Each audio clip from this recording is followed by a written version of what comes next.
it's important that us adults learn to teach our children good coping skills. The lady who was speaking before me was wonderful. Do not expect me to be that good. She also made you work very hard. Don't expect me to make you work very hard. So this is going to be something that I think most of y'all are going to realize pretty quickly. Oh yeah, I've got kids like that, and if this would help, then I'm interested. But I want to start off by letting you know that the problematic children that y'all have in your classroom are just typical children. And they're typical children in our environment because a lot of the things that y'all learned from your mothers and your fathers and you carried to school, they don't get. So they're coming with what we call a deficit of cognitions or self-conversations, things that they talk to themselves about. And here's the little illustration I probably used with you guys last year. When the typical child leaves your classroom and goes home, what does the typical parent ask the child? Well, how was your day? Yeah. And what does the typical child from your classroom say to the mother? Yeah, same old. What did the mother learn from that conversation? Yeah. What did the child learn from that conversation? Nothing. But then mama goes back to cook supper or watch the TV, child goes out and play, and a wonderful opportunity for that parent to help that child do better in school is lost. And this is what I'm suggesting that y'all think about when you talk to parents. What if that parent instead had asked that child, tell me 2 things that happened today that you liked at Grace and how you helped make them happen. Now, if that child says, we had tacos, Mama, I was happy. How did you make it happen? Did you cook it? No, that doesn't count. So tell me something that you liked and how you helped make it happen. And what the child may come up with, you know, the little girl sitting next to me had these beautiful braids, and I said, your hair looks really wonderful today. And when we went out for recess, we talked to each other for the whole recess, and I really liked you. So when you say something nice to somebody, a genuine compliment, they might be nice back to you. Well, maybe we ought to remember that. Anything else? Well, my teacher told me that I was wonderful. Why did your teacher tell you you were wonderful? Because I had all my homework done. Well, how did you make that happen? Oh, Mama, you wouldn't let me watch any TV till I did it. Yeah, but tell me, how did it make you feel when that grown-up complimented you for having your homework done, something that you know you should have done anyway? Made me feel good. Now, it's a little simple exercise that you don't do every day. You just do occasionally. But what are you trying to teach that child? When all of y'all leave here today and y'all go back home, are y'all going to necessarily think about all the nice things that happened or that one bad thing? That's just human nature. You want children to start recognizing the good things that happen in the school and between their peers and how they helped make it happen. Most children think everything just happens what? To me, and I have no control. What you want them to start understanding that with little coping skills, they can make their work in the classroom and in the playground and in their life a lot better. They'll be happier and more successful. Do parents do that? No. So we do a kind of an artificial method of doing that using the little stories that the ladies mentioned earlier today. Children have inborn tendencies which makes it much easier for them to behave badly or neurotically than to behave well or sanely, and unless something is actively, directly, consistently done by their parents and by themselves to counter or thwart these inborn tendencies, they'll probably be troubled for the rest of their lives. My other job in life is working with adult substance abusers. The kids who are in your class that are really problematic will probably be adults in somebody's substance abuse treatment program in a few years because they still think just like children. One of the little stories that we have in our series is called The Fault Finder. It's about a young wolf who doesn't take personal responsibility. He blames everybody else. It's never my fault, and he won't accept consequences. And finally, the wolf leader says, you know, when you're blaming everybody else instead of taking responsibility, the others don't like you. When you won't accept consequences, which are designed to make you change, that means you're never going to change. And so we really can't have you with us anymore. And the young wolf is asked to leave. And children go, oh, that's sad.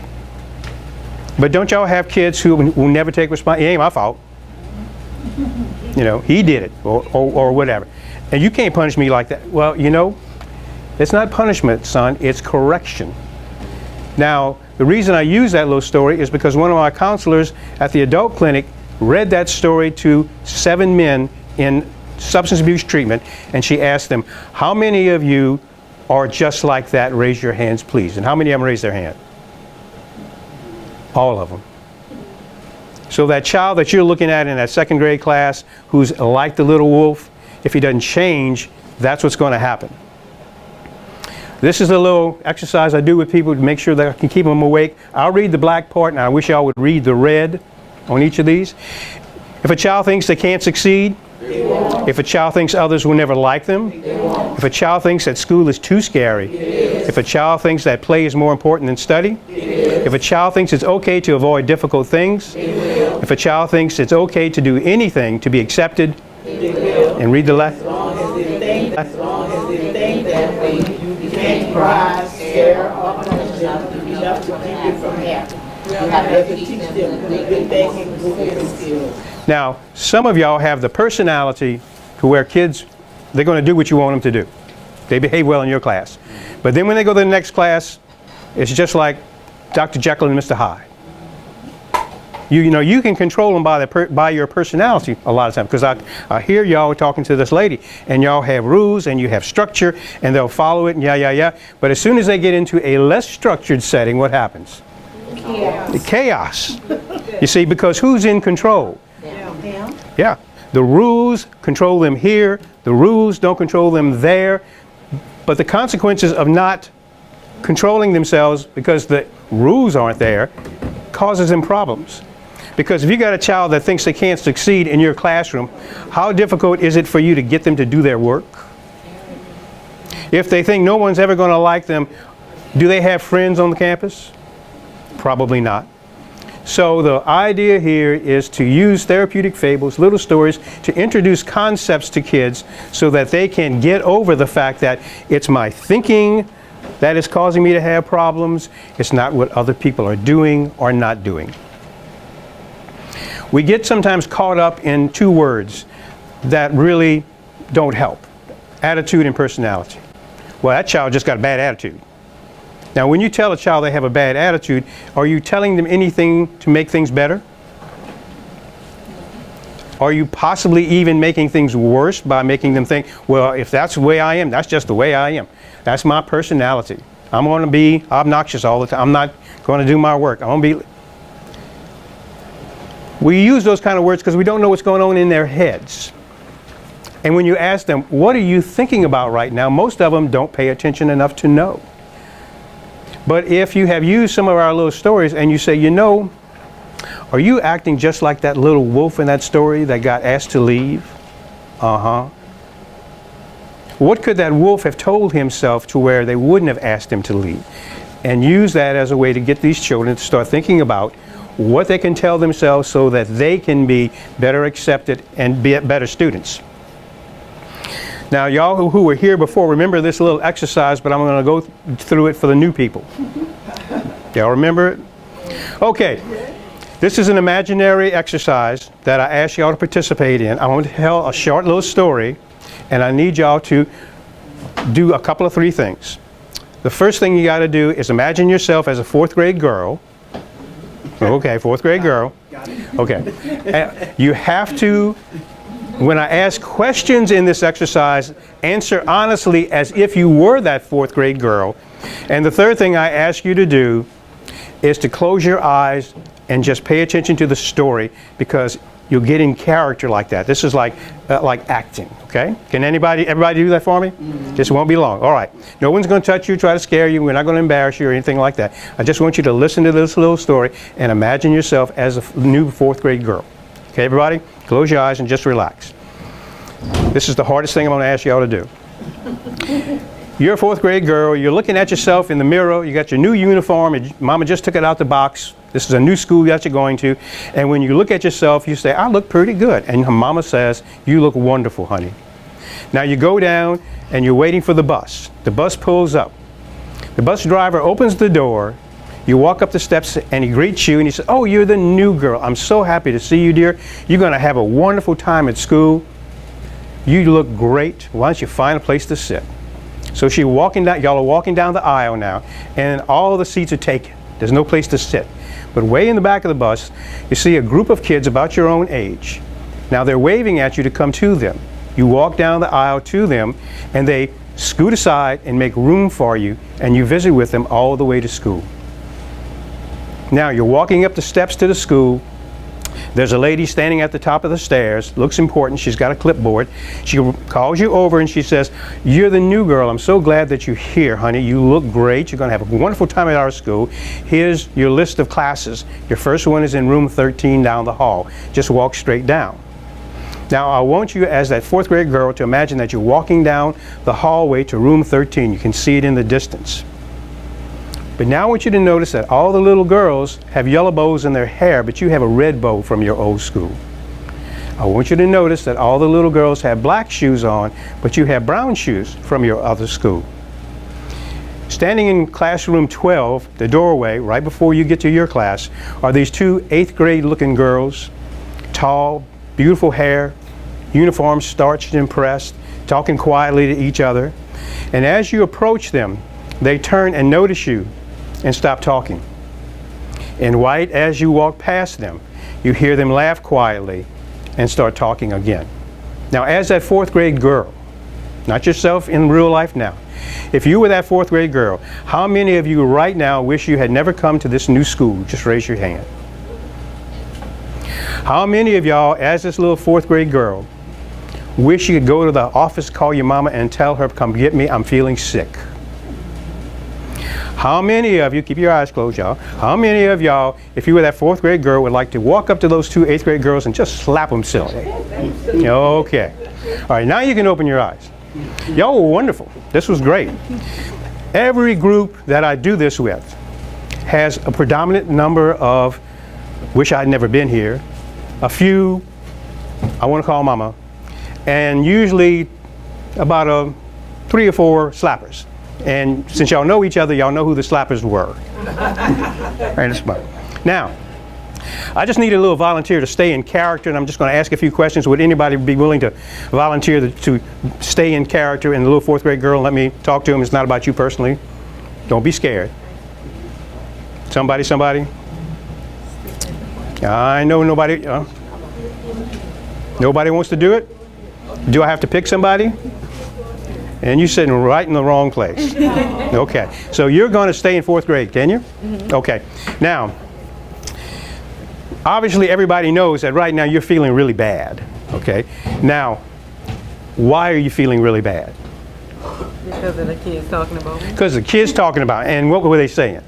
Something bad that I don't know. Something bad that I didn't hear. That I didn't hear. So where did it come from? Yep, came from your head. And do they do that all the time? Yes. Yeah, they do it all the time. Now, you don't know what they said, but it made you feel bad, right? Mm-hmm. Now, did you know those girls? No. Then why would you care? I don't know. Yeah. You cared because this is a human characteristic.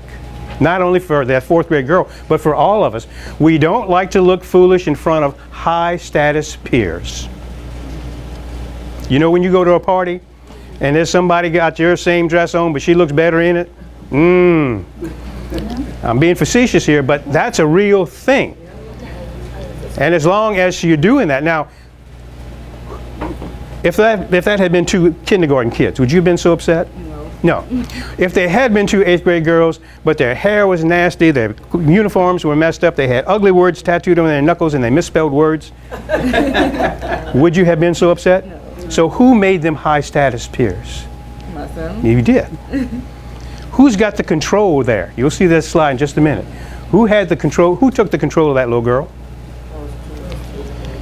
If you tell yourself, oh no, they're looking at me, I'm talking about me, I must have looked and acted stupid, how would you feel? You'd feel ashamed, embarrassed, humiliated, right? If you said those trashy SOBs are making fun of me and I'm not going to let them get away with it. Yeah, those were the slappers, y'all. Okay. If you tell yourself either of those two things, who's in control of you? Somebody else. Okay, now let's be realistic. Y'all are all teachers. When that little girl walked into your classroom number 13, would you be looking at the same little girl that bus driver saw? No. Would you be the same person that principal saw? No. Now, I know none of y'all would do this, but I know it does happen where when you go to the teacher's break room and you say to the other teachers, you ought to see what they sent me today. Good God, I hope y'all never get her. Doesn't it happen? Yes. Now, when it does, everybody's expectations is this is a little whiny something or an angry something, and we'll be watching for that. We got to get these kids to change the little conversations that they have in their head. She knows that she didn't know what it was about, but she still upset herself. What if y'all had taught that little girl to say, I don't know if they're talking about me, and even if they are, I'm not going to let it ruin my day. Now, that doesn't mean she couldn't be a little anxious, and she knows that she's got, what, the wrong color shoes and the wrong color bow, but she can say, but Mama can fix that. She might even have been able to say, I'm going to check this out, and go out at recess and find those two girls and say, hey, excuse me, I need to find the library. I'm brand new here. Would you mind telling me where it is? And if one of those two girls say, oh, honey, it's hard to find. Let me show you. Then she'd realize what? She was wrong. But if they said, well, I don't know why you're asking to fill the library. I understand that kids from your school can't read anyway. Then you know what you're dealing with. Yeah. Yeah. There you go. If you tell yourself, I don't know if they're talking about me, and even if they are, I'm not going to let it ruin my day, who's in control of you? You are. The whole purpose of the stuff that I show y'all and that y'all are going to have access to is to get children to realize that failures are just a bump in the road. It's not the end of the road because you are in control. What should you do next time? Now, when I was in the 9th grade, at my little high school, I finished the year with all D minuses. For true. And my math teacher was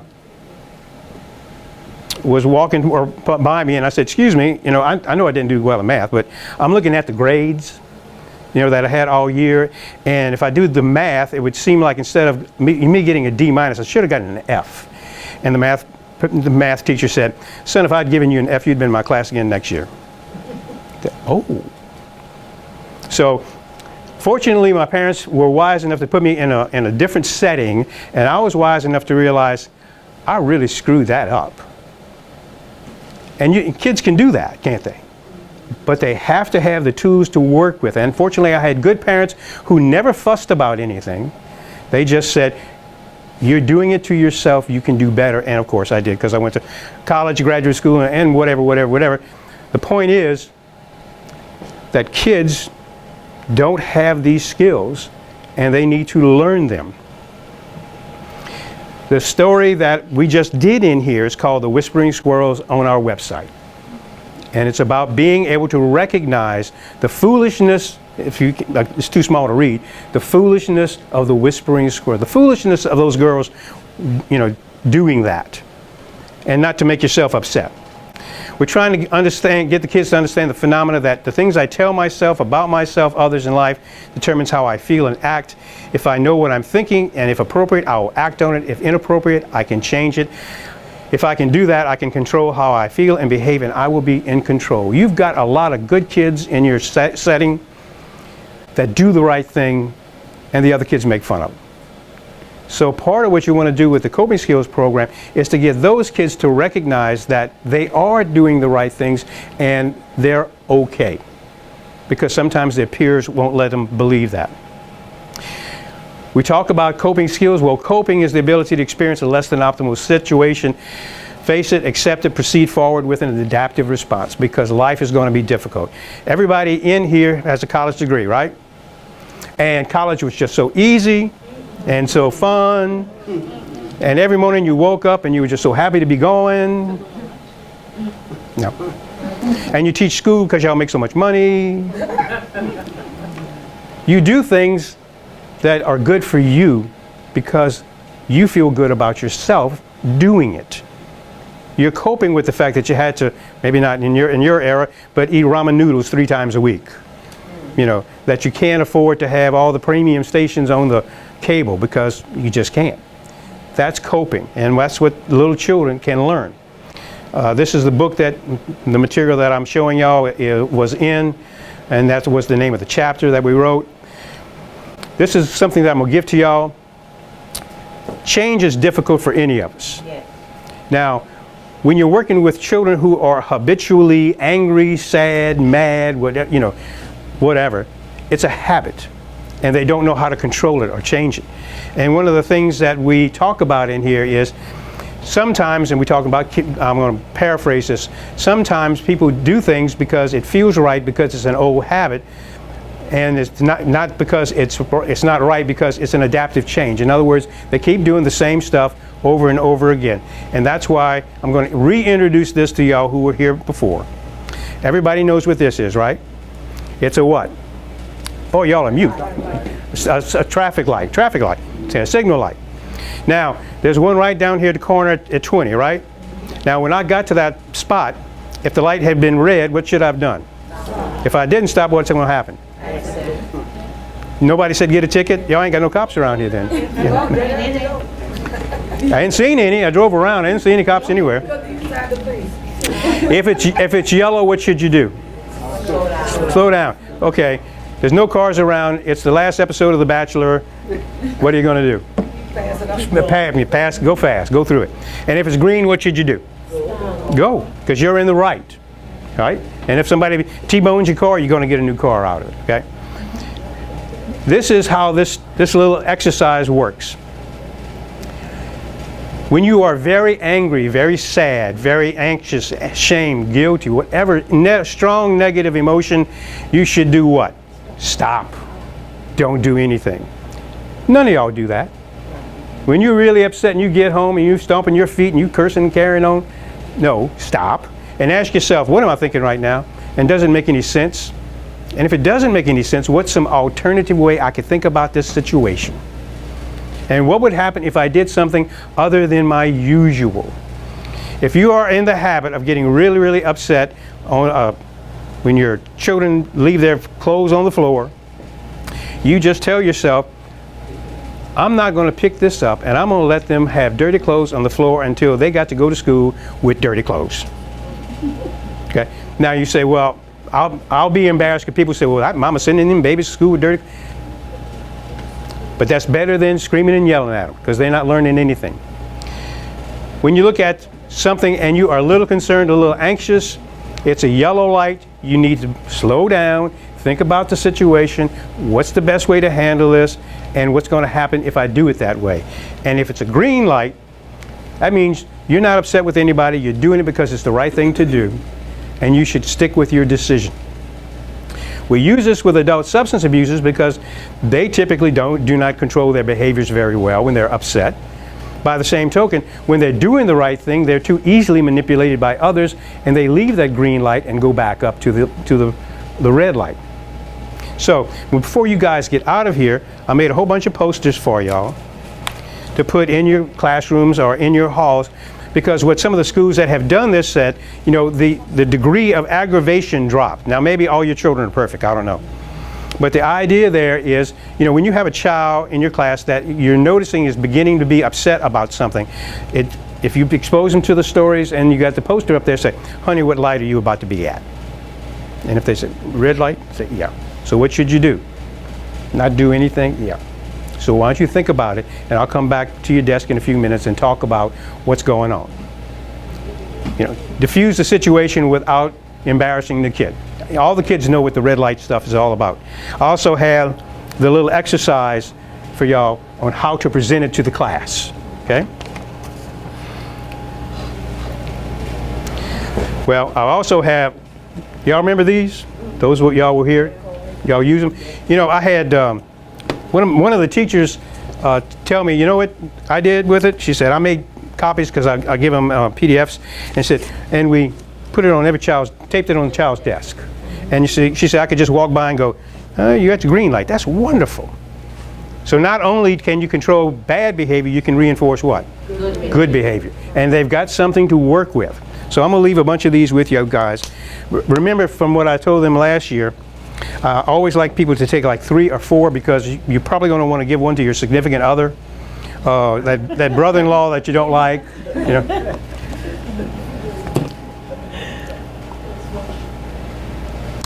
These are the most common irrational beliefs of children from a study that was done in 1982 by Dr. Virginia Walters.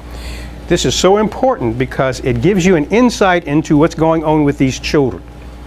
These are the kind of beliefs that they have that cause them all the problems that they are getting.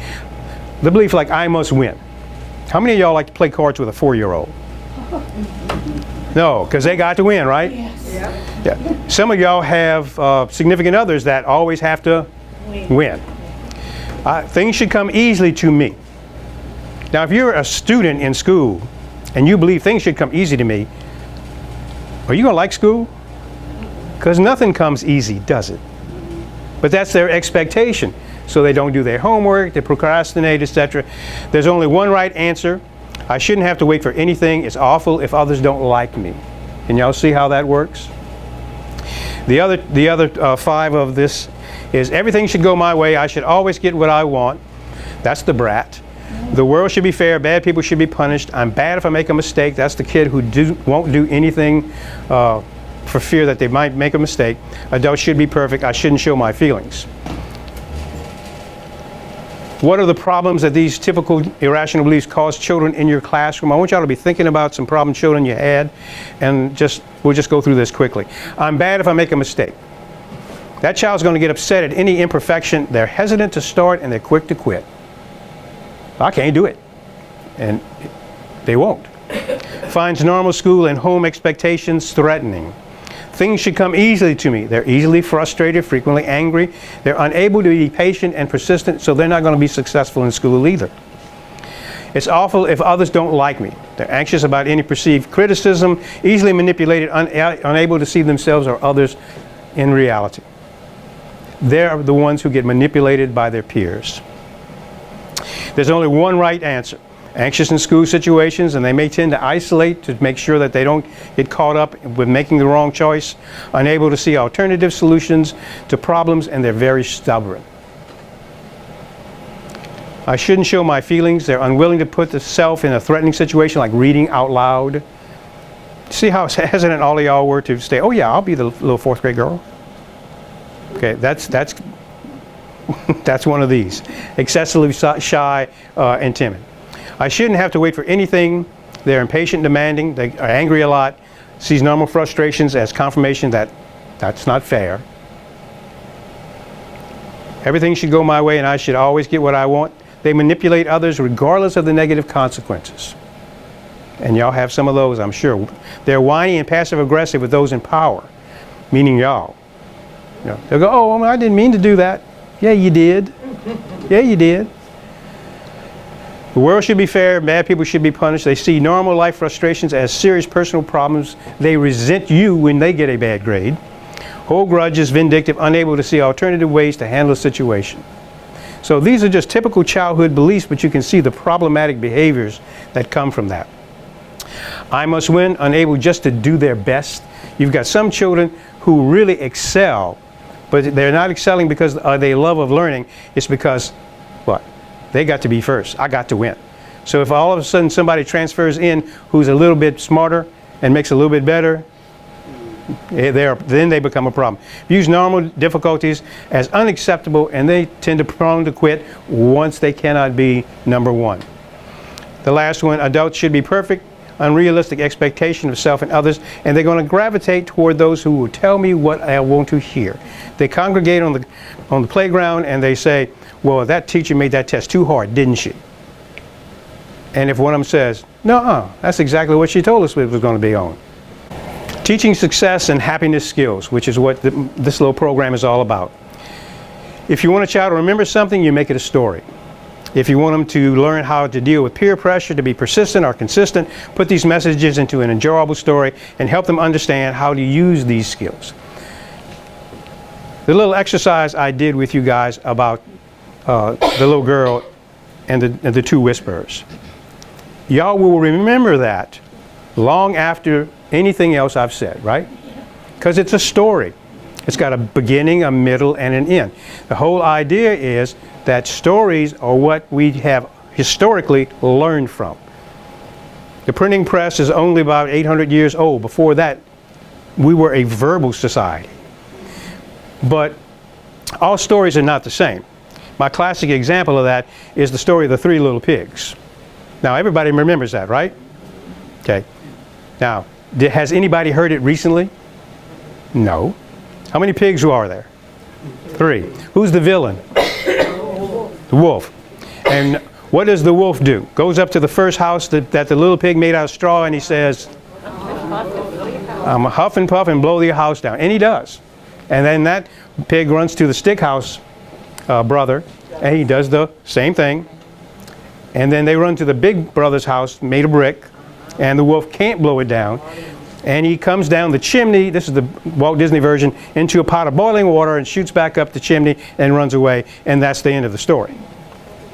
So what's the moral of the story?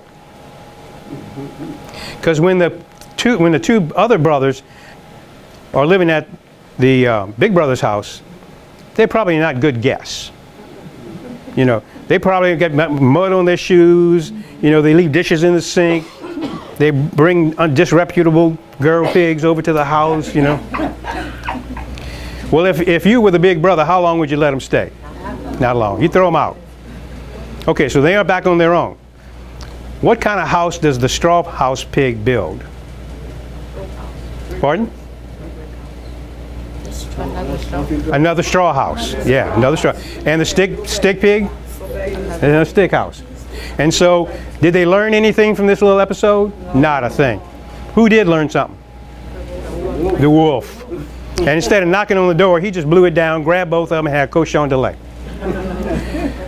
The real moral of the story is the big brother. What did the big brother do? No. What he did was he saved them. And they didn't experience the negative consequences of their behavior. So they did it again. And that's part of the problem that you've got. How many of y'all are still waiting for Prince Charming to rescue you? All these wonderful stories, the women can't do anything, can they? They can fall asleep, they can eat a poison apple, they can do that. And unless this princey guy comes by, and saves them, what real world isn't like that. Who do you have to depend on? Self. Now this is a little wordy here, but basically what we're trying to get you to read is the red part. Memory for verbal information is enhanced when the material is organized, interesting, is mildly but not severely emotionally evocative, and relies on a number of sensory realms. The stories that y'all are going to be able to share with your kids are designed to be fairly humorous, not scary, not threatening, but tell a story that shows the skills that the character had or failed to have, and what happens when you do not have these skills or when you do have these skills. When I show you all the websites, you're going to have 50 stories that are available to you. The upper shelves are going to be for your younger kids, down at the bottom there for the older kids, only because they are longer and the concepts are a little more involved.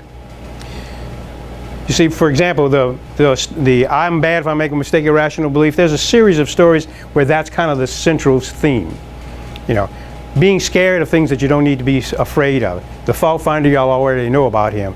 And the who's afraid is afraid of all kinds of responsible things that they need to do.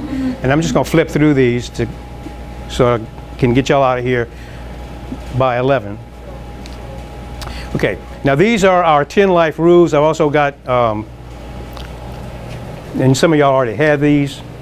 The idea here is, just like this lady that y'all had earlier talked about, you need to have structure, you need to have rules. These are life rules to be happy and more successful. I shall not let my own or another's stinky thinking control my life. Now this little girl in our pretend story, did she break that rule? Did she let the stinky thinking of others control her life? I shall not ask others to do for me things I could and should do for myself. One of the big problems that we have for my adult substance abusers is they have historically, for as child all the way up, been able to get older pigs, so to speak, the older brother pigs, to take care of them. So they avoid learning how to deal with the difficult, boring, and scary things in life because somebody else does it for them. And consequently, they end up having difficult, scary, boring lives. So, you know, when a child says, well, would you please do it? No. You can do that, you should do that, the rule is that you do that, you have to do it. The problem that you run into sometimes is you have parents who don't follow the rules either. I shall not do for others things that they could and should do for themselves. I'll go into a little explanation here. This rule is not directed to be mean, insensitive, or unhelpful. It's a caution if you want them to be crippled, if you want to be fearful, if you want to be irresponsible, if you want to be friendless, if you want to be miserable.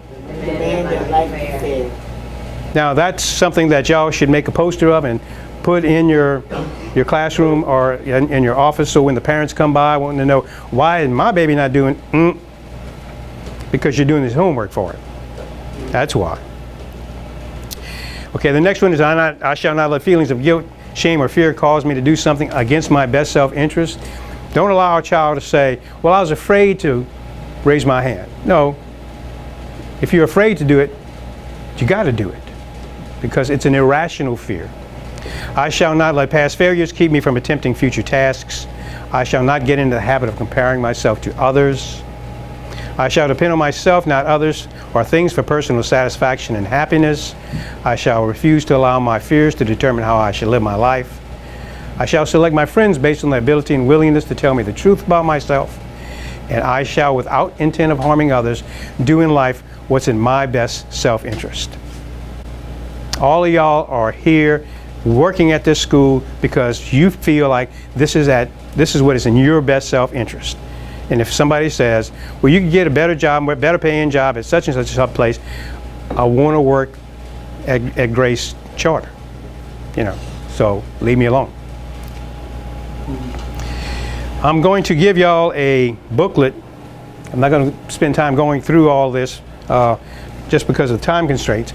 And it talks about developing a coping culture in the home, classroom, or in school.